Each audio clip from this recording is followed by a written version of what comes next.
Well, good morning. Good morning. It's nice to know that you are still awake this morning. My name is Trevor Bailey.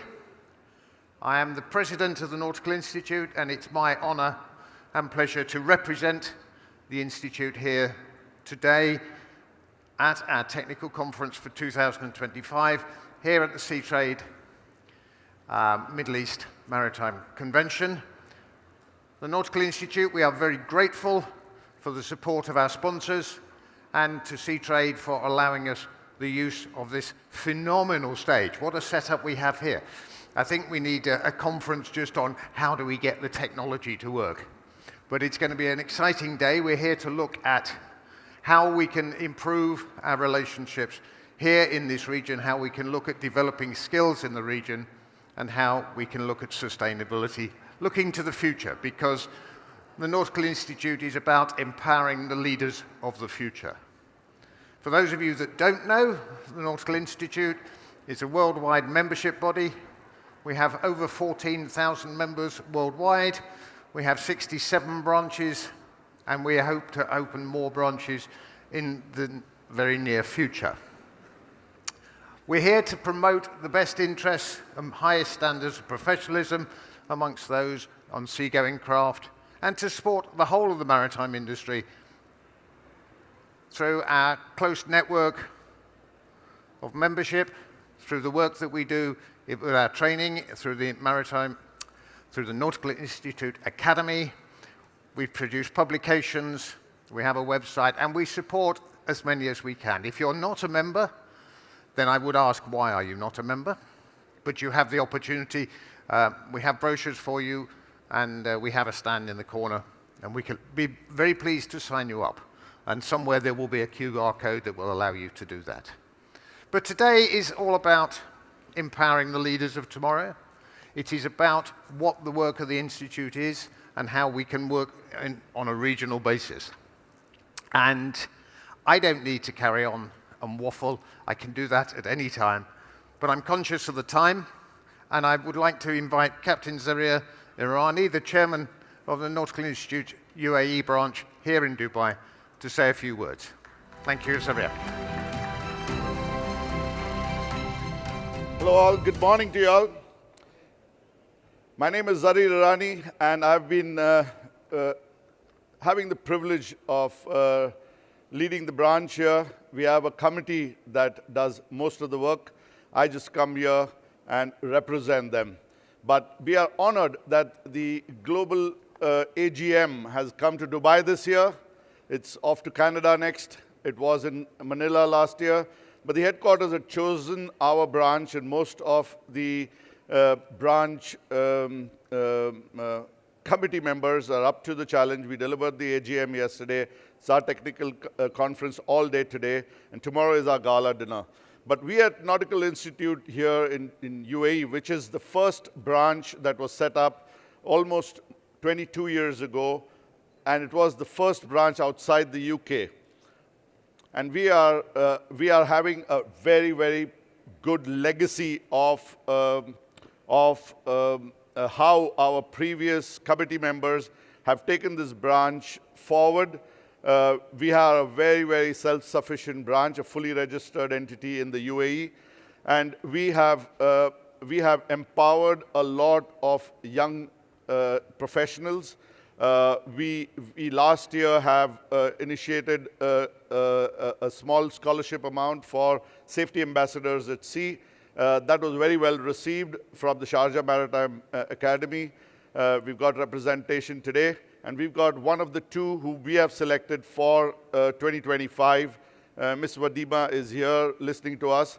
So we are giving back to the industry. We've done a lot already with our support that has been received from the community. But today my agenda is to support the technical conference, to support our president, Captain Trevor Bailey, and our headquarters, to make sure that we have a good presence and we enlighten our audience today to listen and go away with some takeaways where we will be able to action some of the aspects that we talk about today. But without much delay, I'm here also to welcome Her Excellency Engineer Hessa Ahmad Hamdan Al-Malik, who is the advisor to the Minister for Maritime Transport Affairs, the UAE Ministry of Energy and Infrastructure. She has very graciously accepted our invitation to be our chief guest and guest of honor for the evening. I have got an introduction to read out for her. Please come and look it up. I have been very politely requested by Her Excellency that it is not required to read it out. But I must say that she has been instrumental in supporting the industry and connecting us to the voice of being the voice of the industry to the ministry, knowing what we want, what the industry needs, and she's been extremely effective. And as a result, we have more of these conferences, more of the interface between us and the ministry. So please put your hand together, and may I welcome Her Excellency Ms. Hessa to please come up and address the audience. Thank you.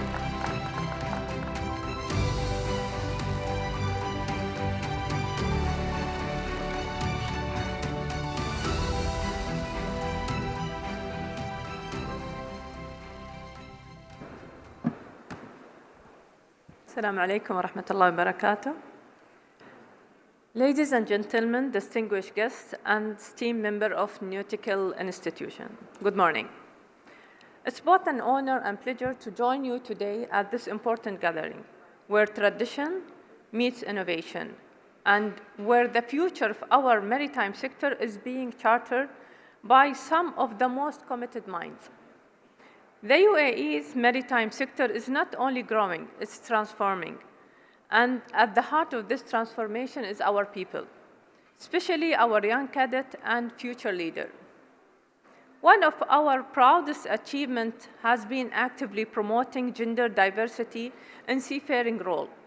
More and more young Emirati women are taking to the sea, proving that leadership skill and courage are not defined by gender, but by passion and training. We continue to support this path through a structured program and mentorship. And we hope the UAE become a model of inclusive maritime leadership in the region and even beyond. I must also commend the Nautical Institute UAE Branch for their proactive role in shaping the next generation. Their initiatives to appoint safety ambassador among cadets is a brilliant example of empowering youth with responsibility and trust. These young ambassadors are not only learning about safety, they are becoming an advocate for a strong safety culture at sea and within our institution. They also champion the growth of conversation around mental well-being, a subject we must all take seriously in our industry. Looking forward, training and professional excellency must be our shared priority. The technology evolves, and as ships become smarter and as environmental regulation grow more complex, we need seafarers who are adaptive, ethical, and globally competent. The UAE invests heavily in the maritime education, simulator, and international partnership to meet this future, and we invite others to join hands in this journey. The Ministry of Energy and Infrastructure continue to work on initiatives that supporting not just the economic side of shipping, but also the human side. We are enhancing welfare access for seafarers along the UAE coastline, improving shore leave facility, and promoting awareness of physical and mental health. Because the heart of every vessel, no matter how modern, are the people who sail it. To the Nautical Institution UAE Branch, thank you. Thank you for the work you do. Your conferences, your cadet engagement, and your commitment to safety are shaping lives not just policies. And to the cadet and young professionals, the horizon is wide. The campus is in your hand and the wind is at your back. The UAE believes in you. The future is yours. And we will sail with you. Thank you.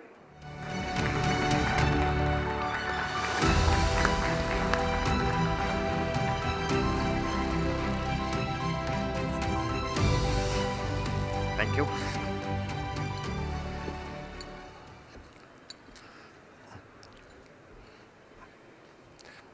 Excellency, thank you so much for your kind and thoughtful words this morning. So let us move on from our keynote speech to the first session.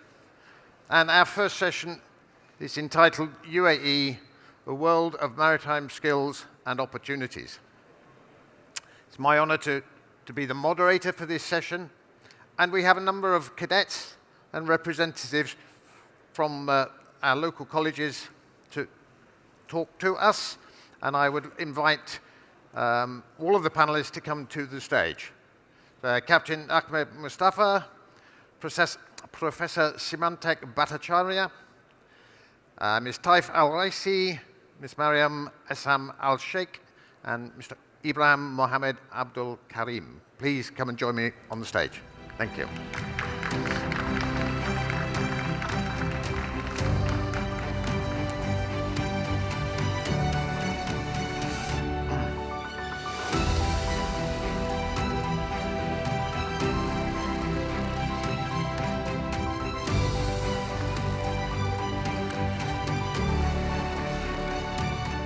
Sit where you like.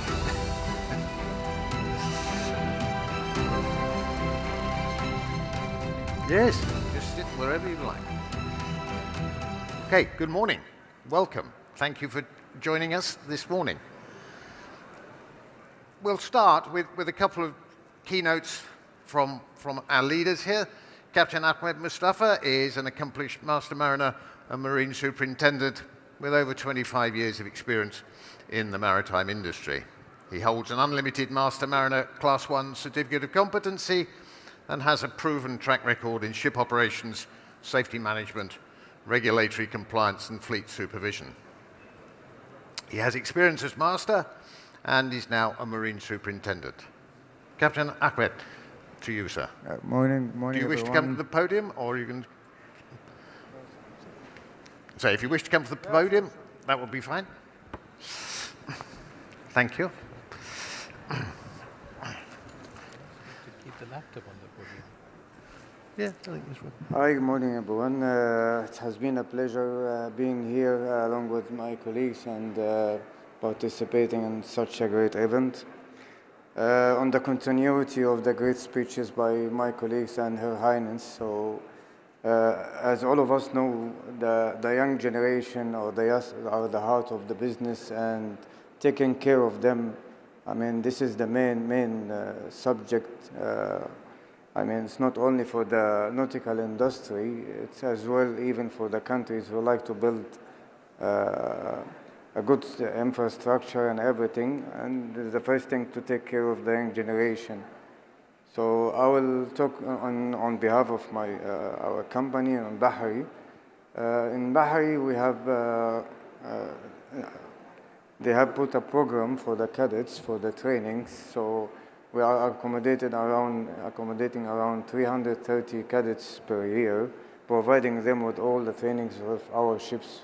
We have a fleet of around 100 ships, and as of now, we have like 239 cadets active in our ships, which they are participating in the program in different types of ships, in oil tankers, chemical tankers, and container ships. Looking at this, just to mention, the 239 cadets, they are from 15 different nationalities from around the world. The majority will be from Saudi Arabia, Arab countries, and even from Europe. Just here, also we're providing with the welfares, with free access to internet, and taking care of them during their tour on board, the duty and everything. And they are spending around 6 months on each vessel as a training. Upon completion, they are just entitled to join us as a junior officers, where they have to stay for another 6 months. They will become our officers, just for the continuity until they reach masters with us. Further to that, our CEOs and our management, this is their vision. As our fleet, they are expanding. We are running 100 ships now, and we are planning to go for 200 to 300 ships.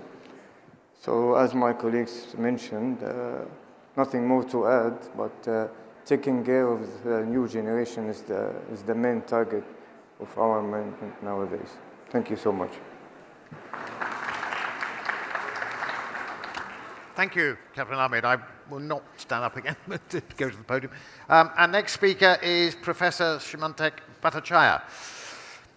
And if you look at his CV here, you can see that he's very experienced. But if I can just say that he's an academic, he had 15 years experience sailing on oil tankers and has sailed in command. He has a passion for seafaring and was master on his first ship by the age of 30. So a shining example. And to you, sir, over the chair is yours. Thank you very much. Thank you. Your Excellency, good morning, and colleagues and ladies and gentlemen and our cadets. Very pleased to be here, very grateful to Nautical Institute to invite me and a number of our colleagues from Sharjah Maritime Academy. So the topic is the UAE as the world of maritime skills and opportunities. So this is a very broad topic. This is a very important topic, and I am looking at it from the perspective of importance of building a cluster. Okay, so my entire theme of my presentation to you this morning will be on that. I take an important example from the United States. Okay, now there are a few low tax states within the United States, which are South Dakota, Wyoming, and North Carolina and such. But there are also some of the very rich states in the United States, such as the New York, Texas, and California. But there is one particular state that stands out, which is neither big nor low tax, and that is Massachusetts. Now, why is that the case? I think it's really important to understand that if you look at a sector within Massachusetts, the biotechnology, the medicine sector really stands out. And that stands out because of a combination of dense network of certain things happening. And I'll explain these certain things along the way. So one of the first things that I want to point out is the number of universities in Boston. I mean, of course, there is MIT, there is Tufts, there is Harvard. There's also a number of hospitals in Boston, and that is Brigham and Women's and the Mass General and Dana-Farber Cancer Research Center. Now, what is the connection? This is what I'm going to pitch my point, that despite Boston being smaller than the size of the New York Central Park, it is such a dense place of social network where things happen because of a cluster. Studies talk about this cluster a lot, about how cluster of different parts of a wider industry, when they come together, they make the product bigger than the sum of the individuals, as they say. It is really important to study the literature and find out that heterogeneity within the cluster, constant new information, leading to new economic activities in the cluster. The moment a cluster begins to stops incoming new information, when it limits its new development and constantly looks into the inward focus, it begins to die out. So within the cluster, therefore the key almost fuel, if you like, is knowledge creation. And therefore the importance, whichever cluster you look at, is research, is the ability to have research foundations, focus research, and therefore I am making the point that creation of knowledge, having knowledge partners, having research grants is a key player in the success of a cluster, regardless of the sector we are talking about. So what's important for a cluster to succeed is also not just attracting startups, not just attracting FDIs, not just doing business rebates, but bringing it all of this together and providing that knowledge concentration where education and research happens. Quickly, in some of the sector in some other parts of the world, I come from India, a very small town called Dhanbad has got 112 coal mines, and it is produced over the 30s, 40s, 50s through to 70s. It has produced more than half of the Indian coal out of that coal mine. There was no reason for that because there were coal mines all around the world, in India, in different pockets. But there was one coincidence, or perhaps not a coincidence, is that in Dhanbad, there's something called Dhanbad School of Mining that was established back in 1926. So I'm just making the point, possibly giving you a series of ideas of coincidences that clusters succeed because of presence of research and education. And I can give you more examples from the UK shipbuilding. Why did North Tyneside succeed so well in shipbuilding? I have a theory, and that's possibly because of the Newcastle University had such a strong shipbuilding naval architecture course that was built. In Norwegian shipping industry, moving more to the shipping industry now, we look at a variety of ways that the Norway, despite not being a seafarer producing country or a labor producing country, it has maintained this position. And they maintain this position because of the way they have built their system with dedicated research money from things like Research Council of Norway, from Marine Tech, and such. I don't want to dwell too much, but clearly you can see that there are different types of ways a shipping industry can succeed.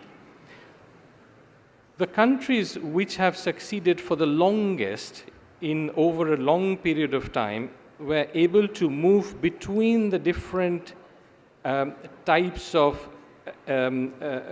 pieces of work within the shipping industry, but the common thing that has stayed with them is the same coincidence, education and training. So if you look at the UK, once upon a time it was a seafarer producing nation, once upon a time it was a shipbuilding nation. It is not today. But that doesn't mean shipping has moved out of the UK. Absolutely not. And the reason is, back then, maritime education, training, research used to happen back in the 40s, 50s, 60s. It happens today as well. So the ability to move between different parts of the industry has been put together, kept together, held together by education and training and research. In the UAE, before I finish, there are 203,000, I took some data from the stats, UN stats, who are employed in the UAE sector of shipping, transport, and shipbuilding predominantly, out of the 7 million workforce. Now, that is a sizable proportion. That's about 3% of the UAE's working population are connected to shipping one way or the other. It's higher than, proportion-wise, it's higher than the local neighboring countries like Saudi and Jordan and Egypt. It's higher than big countries such as India, proportion-wise, proportion of people working in the sector. So there is a potential, there is an interest. At this point, I just want to remind ourselves that the four things, remember for what we discussed, the access to capital and ease of doing business is one. Second thing is networking, ability to network and connect is the other. The third is the innovation and entrepreneurship is the third, and research, development, and education. If these four are there together, then there is a very high chance of success to the cluster. I think the access and ease of doing business in this country, I believe, it's fantastic. it's probably a place that the world should be looking up to. I also believe that networking, like we do here today, like we are doing here today through a number of organizations in the last year that I've been here, I've seen, is superb. But I think there is room for us to improve and make UAE the one top leader of the world is through more innovation and entrepreneurship and more research and development, education, and such research council grants and funds. That's how I'll make my case, Captain Trevor. Thank you very much. Thank you. Thank you. Some interesting things to think about there. Now we'll move to the cadets, the cadet panel. Thank you so much for agreeing to take part in this. I'm sure it's quite a daunting prospect for you. And we have some pre-prepared questions for you, which I think you know about. But I will introduce you one by one, and I hope I pronounce your names correctly. Taif Al-Raisi is a student at Sharjah Maritime Academy, specializing in maritime transport. As a safety ambassador with the Nautical Institute, Taif is committed to promoting maritime safety, and having completed sea training with Monjasa Company, Taif is preparing to graduate this month and is eager to start a professional career in the maritime industry. We wish you well with that. Our second lady of the panel, Dr. Mariam Al-Sheikh. Although a doctor, I believe a dentist by profession, she has followed her passion for a career within the maritime industry, and you're very welcome. And it's great to see that people find a passion for their work. Currently a cadet with the Bahri Ship Management and pursuing a bachelor's degree in maritime transport at Sharjah Maritime Academy, which will also accumulate in an Officer of the Watch COC. We wish you well. And our third member of the panel is Ibrahim Mohammed Al Abdul Karim. My apologies. Passionate about the sea since his first day on board, completed an intensive 12-month training on oil tankers and bulk carriers, mastering the fundamentals of navigation, safety, and ship operations. Thrives on sharing maritime knowledge with others and aspires to mentor the next generation of seafarers. What a fantastic aspiration to have. You're very welcome. And if I could just point out that we're looking at the future, we're looking at the cadets that are going to be with us, and we're looking at the experiences that we can give, the mentoring and the training that we can give. I went to sea just a few years ago. I left school, and it was not my intention originally to go to sea. I had considered that I would like to work in the field of agriculture, and I would go to university to study that. My mother, very wisely, suggested to me that was I really working hard enough to pass the exams to get to university? And of course, being a typical 18-year-old young man, I thought, yes, of course I am. I can do this. But my mother made me think. And I thought, well, what is plan B? What is the option? If I don't get my exams and get the university place, what will I do? I knew nothing. Although the United Kingdom at that time was a major maritime player, I knew very little about ships and the sea. But I did a little bit of research. I did a cadetship with BP Tanker Company, and I joined my first ship. It was the first time I'd been away from home. It was the first time I'd been away from the UK. It was the first time I'd been on an aeroplane. I'm sure nobody at 18 can say that anymore. And I can honestly say that when I joined my first ship, apart from the 2 weeks induction training that I'd had at HMS Worcester on the River Thames, I knew nothing about ships and the sea. And I'm sure the chief executive will endorse that nothing has changed in the last 50 years. I still know, no, I do. I think I do know a little bit about ships and the sea these days. But what I did find very, very quickly was that I liked it. I liked the job. I enjoyed the job, And I think because I liked it and I enjoyed it, I was interested and I was successful. And I decided, because my girlfriend at the time said, I like a man in uniform. Oh, can you get all those stripes on your sleeve? I thought, well, here's a chance. And I still feel exactly the same way about the sea. I still feel an enormous passion. And what I try to do in my role as the president, and I have to say, I'm still a serving master. I've just come back from a transatlantic crossing on a cruise ship as master, delivering the ship, and working with the junior officers and the cadets on board to enhance their education and training. So it's great to have you here. It's great to know that you are passionate about the industry. And I will invite you. Do you want to say something for yourselves, or should we go straight into questions? What would you like? Sorry. We can go straight. We'll go straight to the questions. All right. So we have pre-prepared some questions. What I will do is we'll start at this end and work our way along. And if I can find them, it would help. I know I have them here. So what inspired you to follow a career in maritime?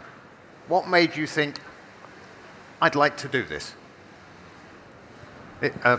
Mohammed, to you first. Yes, please. Who was inspired me at first? It was my father.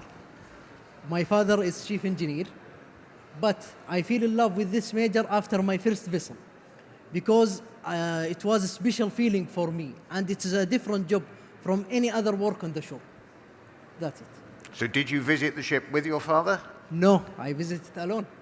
Okay. So were you used to him being away for long periods of time from home as a chief engineer? Yeah, of course.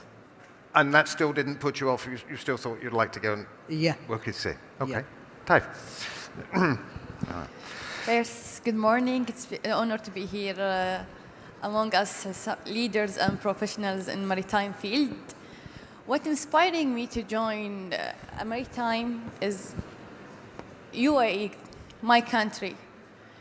I feel it's like nature calling. The UAE, most of our culture is near the sea, working by sea side. So, and we get a lot of support from our government. So for me, the first who's inspired me to join this field. All right, thank you. And I think you probably enjoy it by the looks of it. The smile you have on your face this morning suggests that you enjoy what you do. Dr. Mariam, what about you? You started with a career in dentistry, you were telling me earlier, and now you have moved on from having completed dentistry. And if anybody's got toothache, can we do it outside during the break? To you. First of all, I would like to thank Nautical Institute for this invitation. I changed my career because it was a chapter of my life. So life is once, so I want to make something more I like and interested into. So I chose this career. It's something different than science also. I don't want something related to science. So it was exciting and more challenging. All right, thank you. There is science in it. You know, there's the science of navigation, there's the science associated with engineering. So you have a good background, I think. Yeah. And it's great to see these changes. And it's great to see the passion that all three of you have. Thank you. What skills do you believe are essential for success? So you have the floor. First of all, I think it's you must have the flexibility and resilience that you will face changes of at sea. Everything is changed suddenly, so you must have this flexibility to face this situation quickly. Thank you. All right, thank you. Flexibility, a nice flexible approach. I think for all of us that have been to sea, we can understand the need for a flexible approach. No 2 days are the same on any one ship, although we may be on a long voyage. things happen differently every day, so we need to have a flexible approach. As Dr. Mariam said, we need flexibility. I think we need also adaptability because everything is change. I think also we don't have to wait the change. We have to make the change. So adaptability, leadership, teamwork, and it's very important that we know that teamwork is very important at sea. You cannot work alone. You cannot stay all this time alone. It's a teamwork from the AB till the captain. Together, we will sail safely. Thank you. What a wonderful response. The teamwork and the need to work together and be adaptable in that. I think that's wonderful. I think if you're on the ship, the future is safe. Ibrahim. For me, what I believe, there is a many skills. It's important, but the important skill, what I believe it's to have adopt in any environment, ability to adopt in any environment. Because on board, we have many culture, and we are living together, and we are living for many months. That's it. Okay, so an ability to get on with people is very important. And I think all of us here will endorse that. Being at sea is something very different. I certainly found that out. Oh, this is a completely different community from what I was used to, but I still think it's a wonderful community to work within. So you are at an early stage in your career. What advice would you give to your friends if they were to consider a career in maritime? Would you recommend taking a job at sea? Yeah, my advice it will be go for it, because it's really special work, and also you will make a strong relationship, network of relationship. Also, it will be improved your skills. This is my advice. Okay, thank you. From my point of view, I think is curiosity, being curious about what are you doing. Keep learning, don't stop learning. Anything you're seeing on board, you have to think not straightforward, think out of the box. Be curious and keep learning, because now we are coming to a new technology, eco-friendly, autonomous. All the things you have to be up to date with it to stay in this field in top. Thank you. Keep learning. And I think I can vouch for that. When I completed my master's certificate, I thought, yes, I've got there, I've done it. I won't ever have to do any more exams, which wasn't the case, because I've gone on and continued learning, and one of the things that the Nautical Institute promotes is continuing professional development, and we have the support networks to do that, to help everybody through. But it is very important that we keep learning and be curious. Mariam, to you. I would say that it's a great choice that you will choose this career, because unless it's challenging, but it's more rewarding. So you will gain you will be independent because you are far away from home, and you will be responsible of yourself in the vessel. Thank you. Thank you. All really great advice from here, and I think there's a lot for us to take away and to pass on to our own families and children and friends and so on from your experiences. You've done some training on board, you've done some training ashore. Which is the best part of your training so far? What have you enjoyed the most? I enjoyed the on board more. Okay. And so what was it about being on board that gave you that enjoyment? It's give me the strength and confidence, and also deal with the multicultural society is also good, and I learn a lot, and I gain a lot of experience when I be on board then sure. All right. So which was the best bit of being on board? The best aspect? The best part of your training on board? Which aspect of the job? It's all aspect in the vessel. I like it, but the most aspect is cargo operation is the best for me. So I learned how they are teamwork. They work as teamwork, and how the operation is going on. Okay, great. She's a doctor, of course. She will like cargo operation. I think both have the advantage. In academy, we take a knowledge, we take the principle of this sector, but in the sea, of course, will be much better. You will have hand experience. You will work in the real situation. You will get very confident when you work at sea. You will not be like working in academy. Yes, there is simulator, but simulator not like a real time, a real situation, a real danger you have to deal with. I thought of a question and now it's gone again. Never mind. It'll come back to me. Let's go again. Yeah. And while you're on board, are you supported by the officers and the crew in what you do? And do they give you support and train you adequately, do you think? Of course. I would like to thank Monjasa for this. They give me a lot of support and from the captain and from the chief officer and everyone. I work in two type of vessel with Monjasa, and in same vessel, they have the first female joining their vessel. But when I joined the vessel, I didn't feel like there is the first time for them, because they are very welcome and very supportive for us. Good, thank you. Ibrahim, to you. For me, the best part, what I enjoy in my training, it was the last part. Because I already understand the vessel very well, and I already understand how the work will be done. And I already improved myself, and the officers was trust me and give me some responsibility. Because of that, I enjoy it. And the most important thing, what I enjoy it was the cargo operation. It was really something helpful.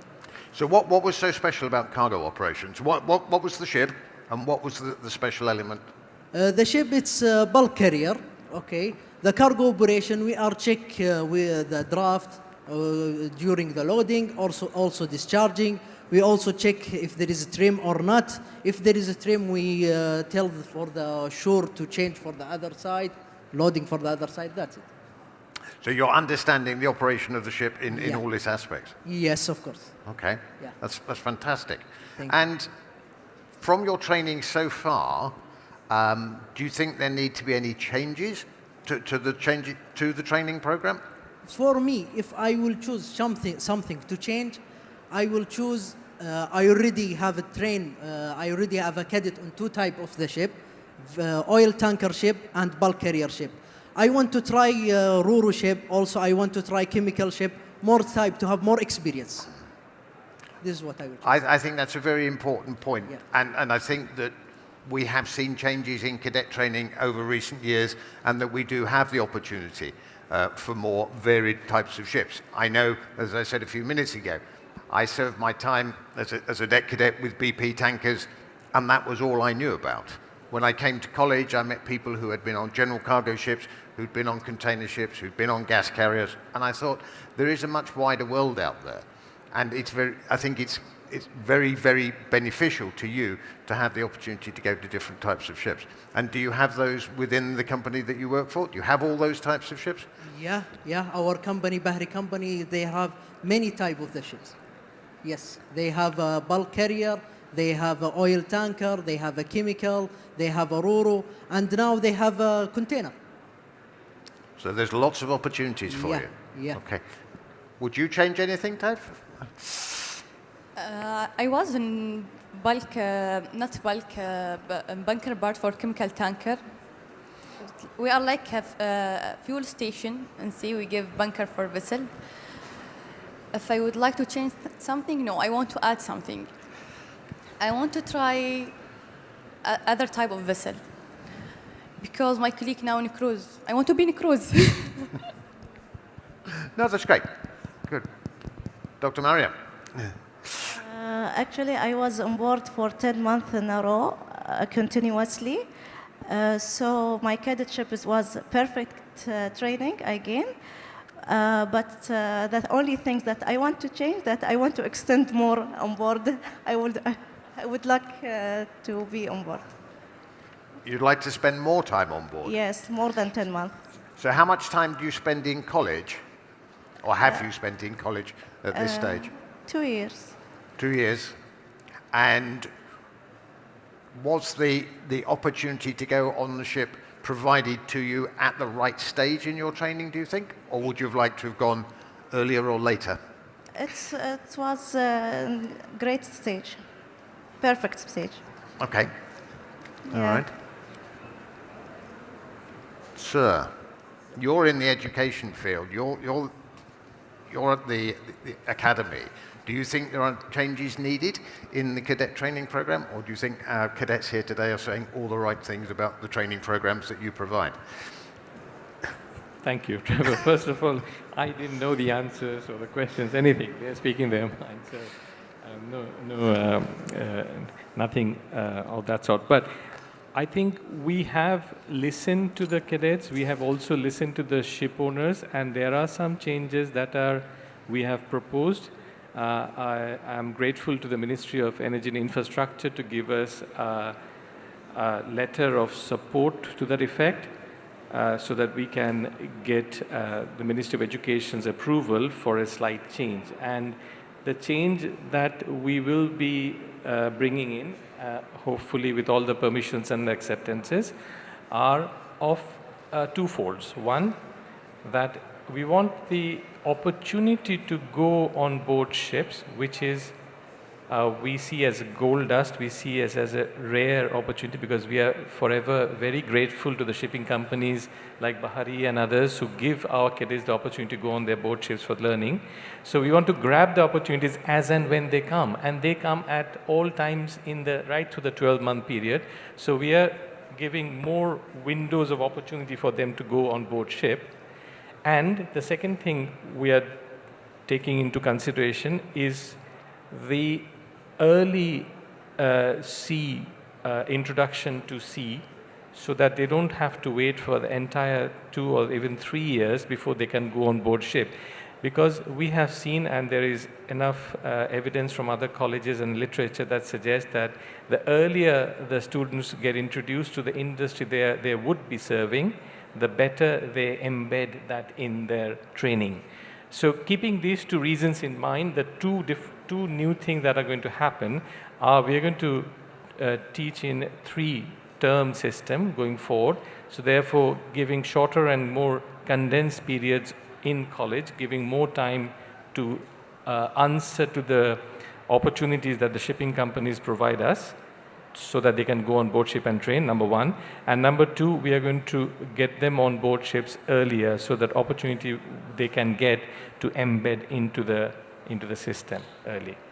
Thank you. I like that idea of change. I like the idea, and I'm sure for a lot of us here, rather traditional training programs took us to sea before going to college, rather than what seems to be the other way around. Captain, you are the Marine Superintendent. You're looking after your cadets. I think you said you have 100 ships under management and 330 cadets. So do you have cadets on every ship? Yeah, as of now, as per the analysis, we have cadets on each ship. So it's, let's say, around 3 to 4 cadets on each vessel as of now. The number now we are showing 239, and as I mentioned earlier, we have 300 plus each year. So normally we stage them like 2 times. They're supposed to have like 12 months sea service, so they are doing 2 times, like 2 contracts. However, we have an example here of continuity of 10 months in a row. Sometimes it's better to sign them off after 6 months just to have a break, Yes. organize their minds and everything. And even we're looking at the part of the MLC part, and they're not supposed actually to exceed more than 10 or 11 months as by the regulations. I mean, they will benefit more to have a short break, to reset. Maybe they will have a chance also to join another type of vessel, and maybe they changed. I mean, some of them, they join the tankers or the bulk carriers, and when they change to the tankers, they choose to continue with the same.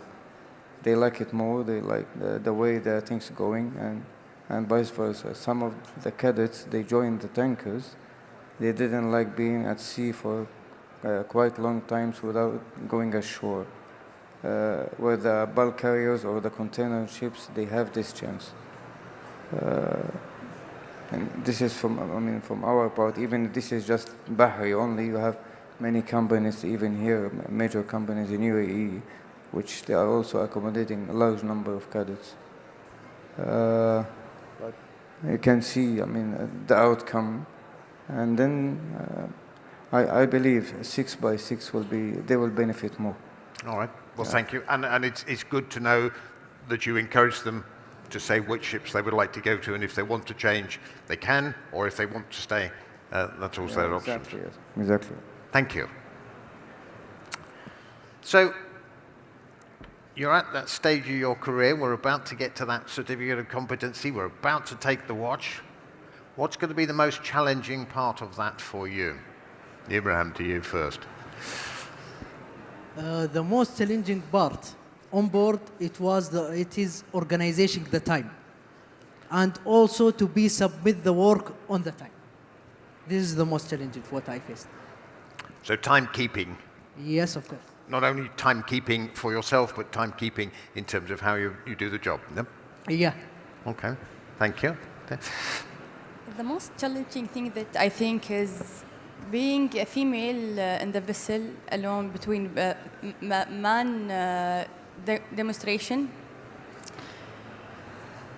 It's the most challenging thing that you have to prove yourself, not for them how you work, for yourself that you can do it, and how you can manage being in vessel away from shore. Everything is limited. How to adapt to this change alone, yes. So you see the challenge of becoming an independent person in your own right, but being part of the team. Exactly.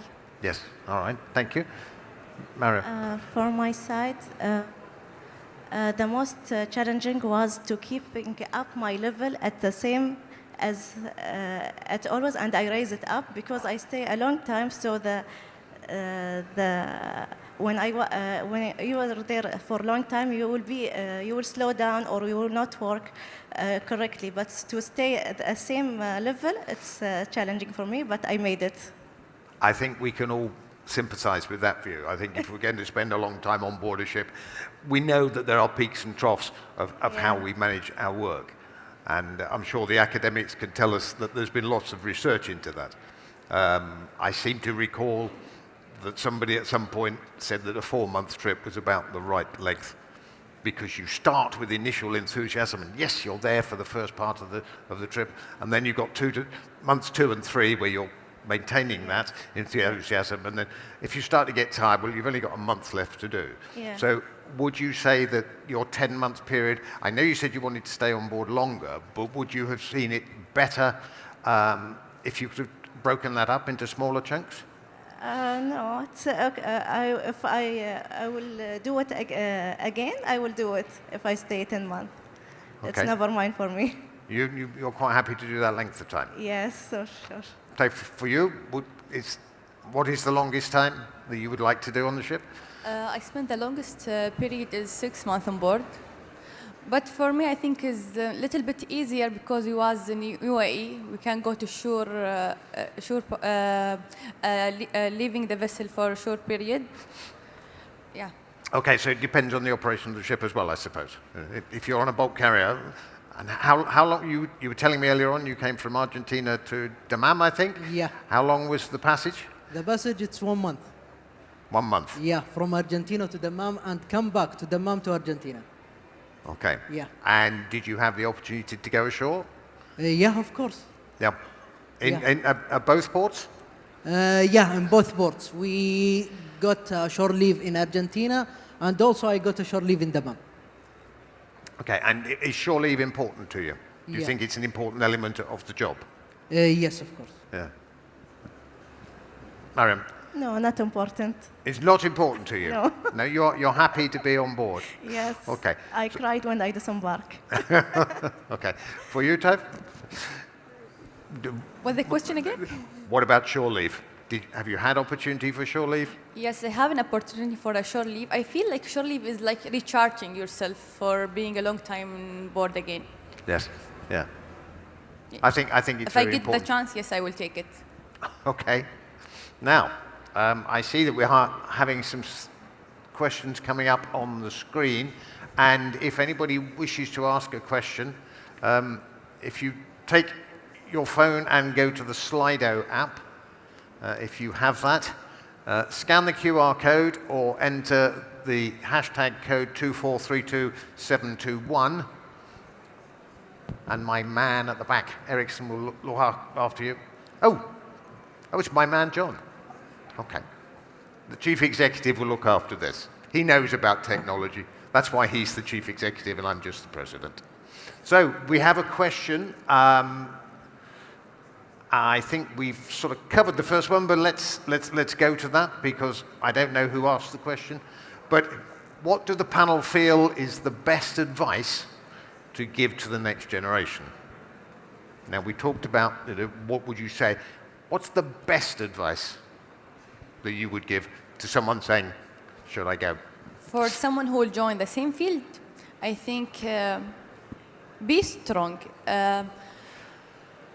Coming to this vessel, you know it's very hard, but you will find a community who's like a family who's supporting you, like Nautical Institute, Wista for Women, and other role who supporting the seafarers.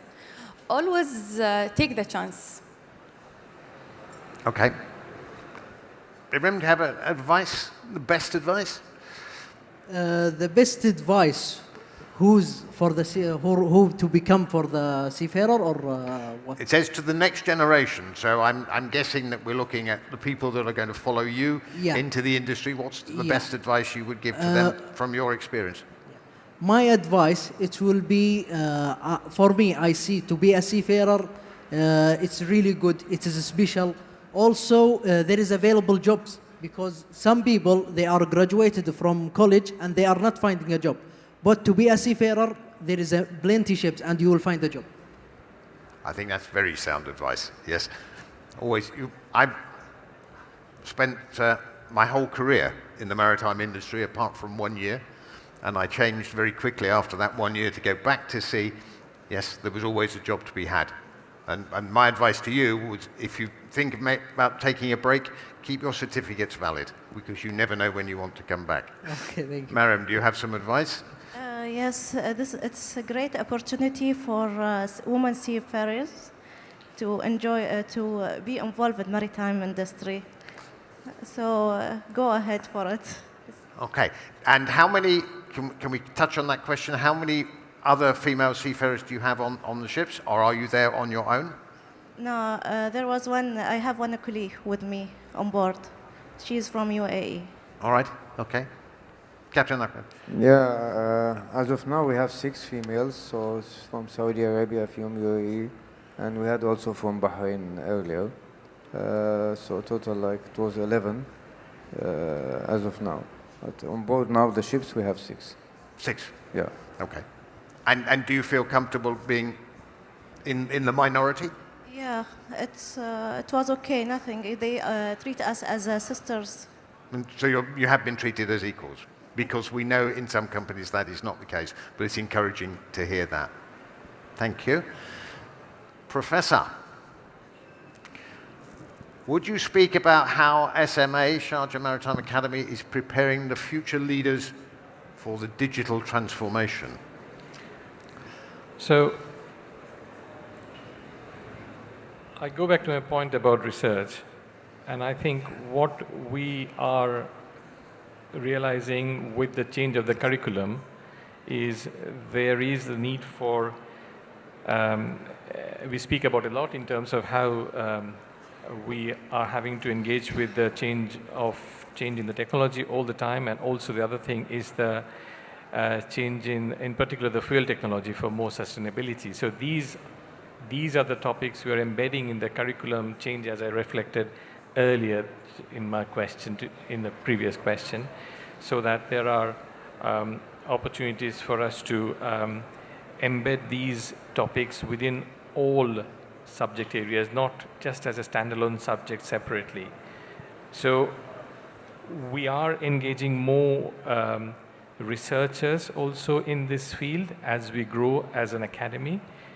So it's a multi-pronged approach in terms of in injecting into the curriculum, in all aspects of the curriculum, getting experts to join us, to work with us specifically on these topics, and so that it forms part of the journey, the thread that runs all through.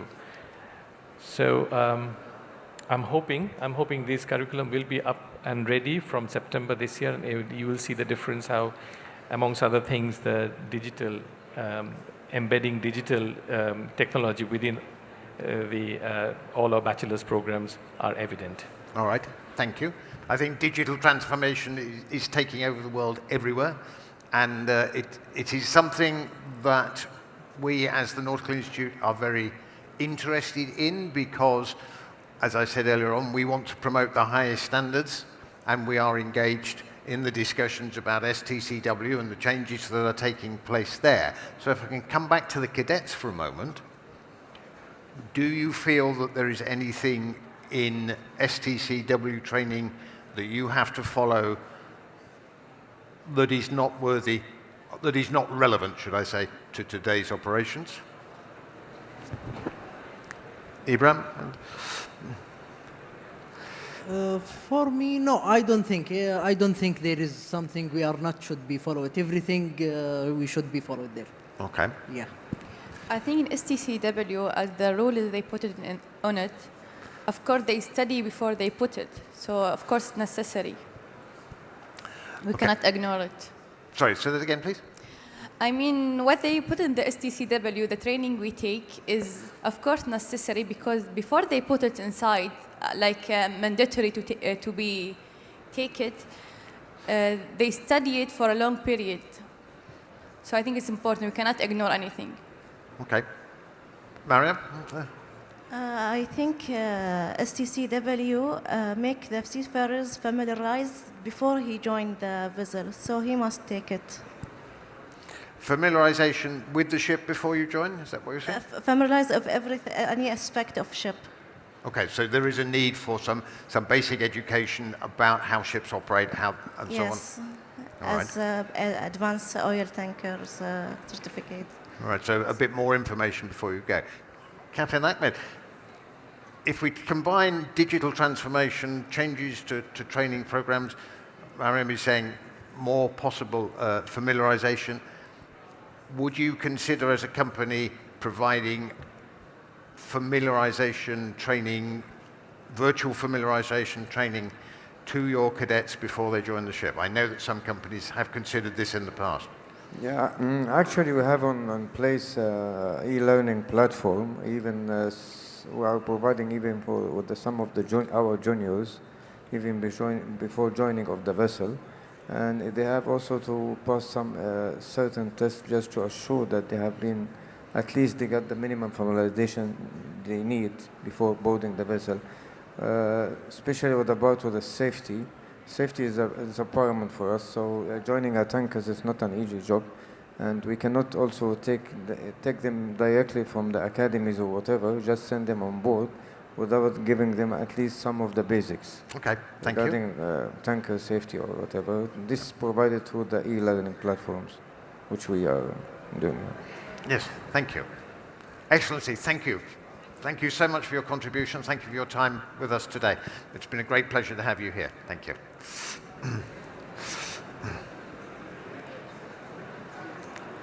Yeah. Okay, thank you. Let's move on. Does the UAE education system truly value roots into what is basically a vocational occupational competence route? Gosh, this is a complicated question. Or is the pressure, like many countries, to do a traditional degree? If the latter, how do we change that view? I think, Professor, that's to you, if you can see it. All over the world, for at least for the previous 30 years that I know of this sector, has had difficulties to answer this question. Okay, so we knew that the concept of degree was introduced only recently. I mean, possibly no earlier than 20 years at most. The importance, we have to reflect on the change, and I think, as Taif said, there's changes coming from all directions. So My father was a sea captain, if I may say very quickly. He served in one shipping company, Great Eastern Shipping Company in India, and then he joined Calcutta Port Trust. So he has 2 employers all his life. Okay? Now, I have already had probably 7 or 8 employers. This is going to be the norm, that people will change careers as they go, right? In the generation that is in front of us, they will definitely, I think I'm 100% sure they will. So the idea is to make sure that we do not just train our young people who come and show their trust in us to just make them the seafarers. We will definitely make them the seafarers in the best possible way through the SCCW requirements and making sure that we engage with the companies to what the requirements should be, but also to make sure that what should they do in 5, 10, certainly in 15 years' time, is something that we contribute to that. So we don't make them captive in the industry which they may not serve in the future years. So we do 2 things: prepare them for the immediate, make them a wonderful cadet and the young officers, but also make sure that we take care of their future. Then the future may be 5 or even 10 years later. So we need to do both. And UAE does support that. Certainly our academy does make them degree holders and with wider than SCCW requirements, but certainly never compromising on the requirements of SCCW. All right, thank you. So you're looking at the wider aspect of the industry as well, such that our cadets of today can be the leaders of tomorrow, and they can come and take your place in the academy and do the training, or they can become the marine superintendents. So we are giving them, the education system allows for that. Absolutely, thank you. Yeah. All right, thank you. So now a very topical point. Is Wi-Fi internet connectivity important to you when you are on board? To allow you to keep in touch with family and friends? Is it important to you? Is it provided for you? If I say no, I would be a liar. It's of course very important. Sometimes if you are on board, you need a motivation, like you need a sound for your loved one to get your energy back. So internet is very important, not only to connect with family, also to connect with the world. You need to know what happened there and there. So internet is important even for the vessel itself, how we send emails, so internet is our life, so not possible to stay without it. All right. I think that's an interesting view. Some of us were at sea when there was no such thing as internet. In fact, I think, John, you were at sea before there were even engines, weren't there? Mariam, for you, what about internet connectivity? It must be there is internet because we must connect with our family. You do? Yeah. Even though you're going to spend 10 months away from them, you still have that? I must have this during 10 months. How I will know about my family during this 10 months. Of course. Very important. Also about my cats. Sorry? About my cats also. Okay. Ibrahim? Yeah, the internet, it's very important to see the news, to know what's happening in the world, also to contact with your family also. And it was provided for us, yes. And the best thing, what I see it in the Bahri, the internet, it's unlimited there. Yes. Right. So, Captain, on your ships, does everybody have access to the internet? Yeah, of course. We do. 24/7, free of charge. Yeah. All right. And is it free? Yeah, free. Yeah, free of charge. That's what we like to But hear. of course, when everybody is joining in the same time, so. So sometimes there's connectivity like that. Yeah, but actually, even while doing upgrades on the internet every let's say every 2 years, after we are receiving the feedback from the seafarers about the quality, but they are provided with the free internet 24/7. Thank you. I want to add something that now we have Starlink. It's what we need in vessel. Like when you have Starlink, you have the Wi-Fi all the time, everywhere, much faster than the normal vessel. The vessel I was in Monjasa, we have Starlink. It's very fast. I think that's why I stay long time than short period in vessel. Starlink has been an amazing game changer, I think. I've seen it on ships where I've been, and Starlink is fantastic. And I'm sure they are very happy. Makes some money for some people. We talked about training. What would you change? There is a question here that I was going to ask, so we'll come into that. Is astronavigation still relevant to your training? The use of the sextant and so on. Astronavigation, is it still important? Or are you going to totally rely on GPS and the digital world? I think we will not need it to use it because everything now is digital. But we have to keep like familiarization with it. Maybe there is an emergency. We have to know how it works. We have to know how it works, but we will not use it.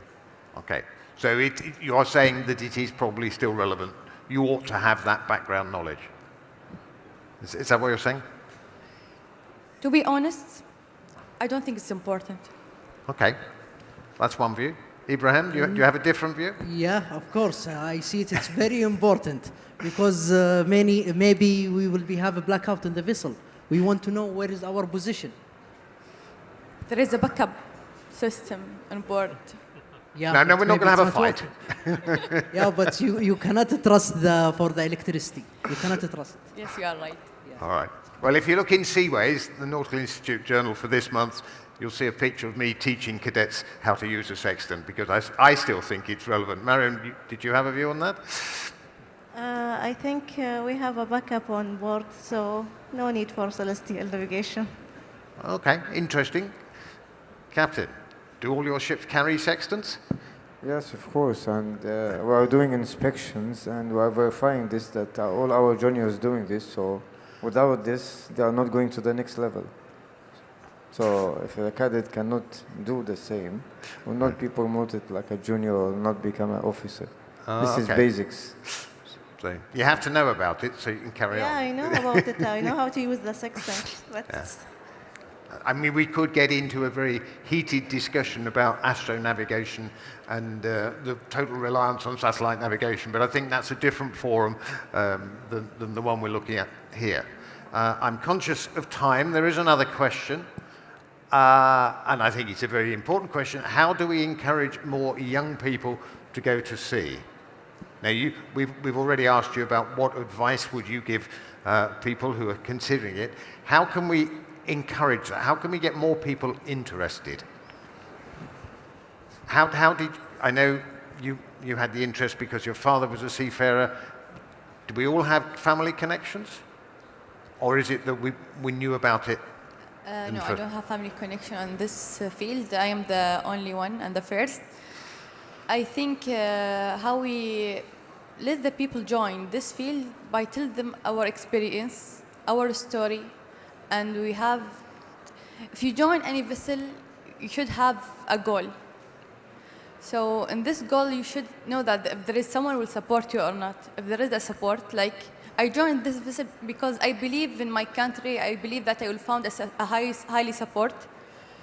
So yes, I joined this for this reason.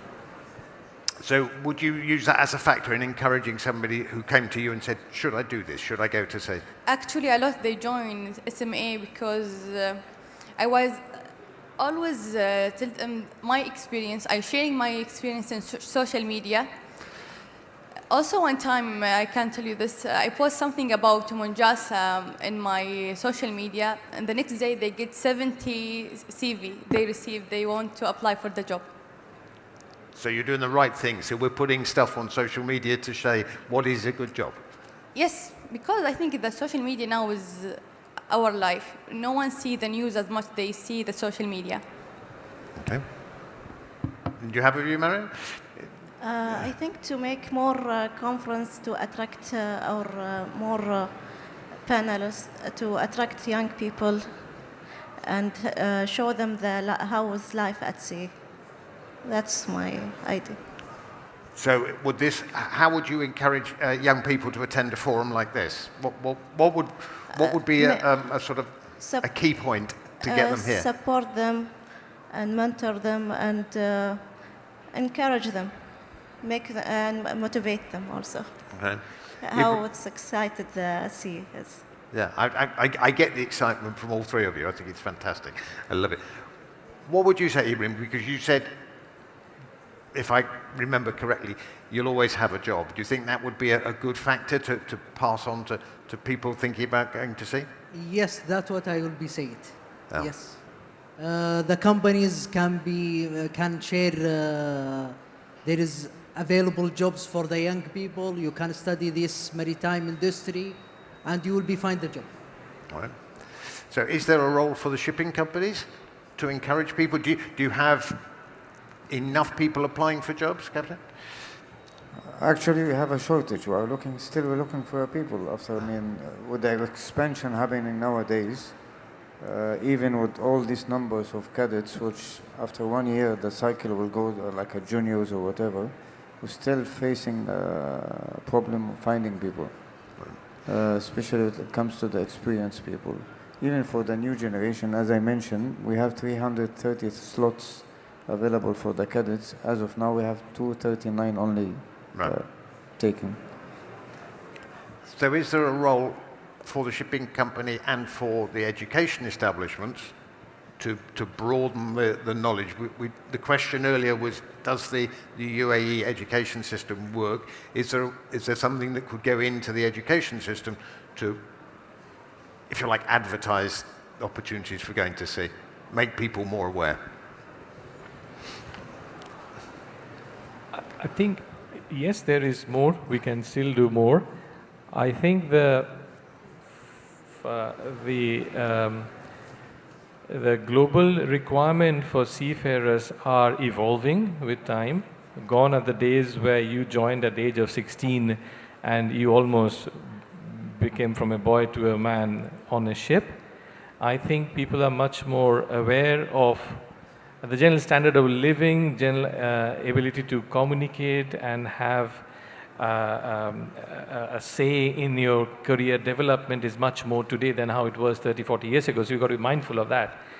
But I think from a ship owner's point of view, from a demand point of view, I think it's important for us to do more in terms of how we can prepare our cadets, our students for the world out there, outside of the, if I may say, the immediate UAE connection, if you like, because the shipping industry is never going to be regional, never going to be local. It always is and will remain influenced by what's happening internationally.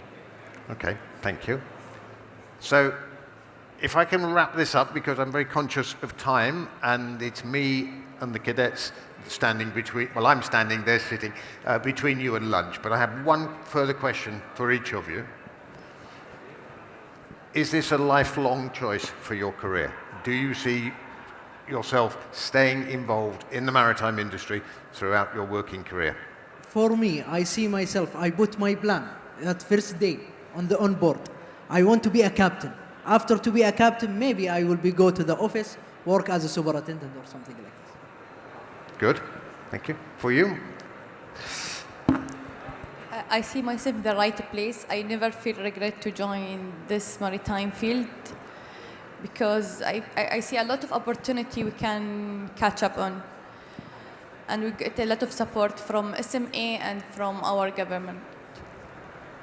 Thank you. Amara, now you have changed your career. We know you've changed from one aspect to something completely different. Do you see yourself staying within the maritime industry, or will there be a further change? Since day one, I joined the academy and the company. I plan my path to become a captain. That's all. The future is bright. Ladies and gentlemen, please thank our panel for your fantastic contributions. Thank you. And I wish you every success in your career. I hope you are members of the Nautical Institute. We're here to support you. And if you're not, we'll sort you out now, because we do have free membership for cadets. Thank you very much for your time. Thank you so much. But thank you once again. Thank you. Thank you, ladies and gentlemen.